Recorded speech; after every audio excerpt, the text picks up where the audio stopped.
Ishte dita e tretë pas kryqëzimit. Jeruzalemi ende jehonte me përshpërim ma vdekje, hutimi dhe tani fjalë të çuditshme se varri ishte bosh.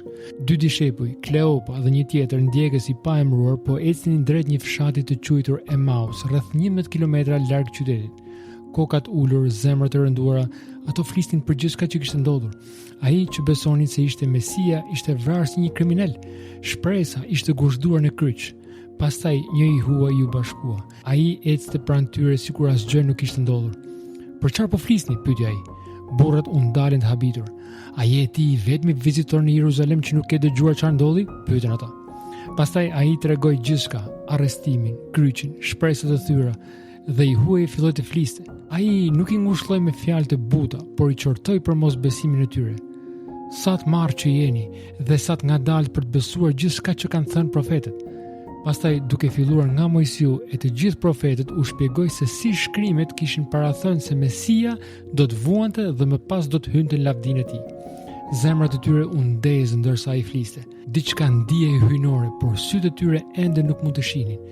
Jezusi ishte përpara tyre, por u shfaq në një formë tjetër, i fshehur nga njohja. Kur arritën në Emaus, ata ju lutën të qëndronte. Dhe ndërsa u ulën për të ngrënë, i huaji mori bukën, falenderoi, e theu dhe u dha. Atëherë ndodhi. Sytë e tyre u hapen dhe e njohën atë. Dhe ai u zhduk nga sytë e tyre. Luka 24:31. Kjo histori nuk flet vetëm për një Jezus të fshehur, flet për një shpëtimtar që ecën me ne edhe kur nuk e kuptojmë.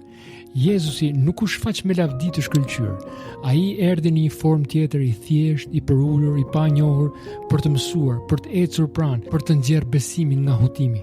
Shpesh e kërkojmë Jezusin në mrekullitë më dha, ose në momente emocionale, por më shpesh ai ecën qetësisht pranë nesh, i fshehur në përditshmërinë tonë, duke pritur të zbulohet kur thyejmë bukën, kur dëgjojmë, kur zemrat tona fillojnë të digjen nga e vërteta. Jezusi ende shfaqet në forma të ndryshme dhe sot, në të huajin e mirë, në shkrimin që ngushëllon, në momentet të zakonshme të ditës ku ai përshpërit. Unë jam këtu. Mos prit bubullimin domosdoshmërisht, kërko zjarrin në zemër, fjalën e thënë në kohën e duhur, paqen e papritur që vetëm Krishti i ringjallur mund ta sjellë. Jezus, më fal që nuk të kam njohur në të zakonshme. Hap sytë e mi që të shoh duke ecur pranë meje, edhe kur rruga është e errët. Bëj që zemra ime të digjet me fjalën tënde dhe çdo dyshim të kthehet në mahnitje. Më trego përsëri e përsëri derisa të njoh në çdo hap të udhëtimit tim. Amen.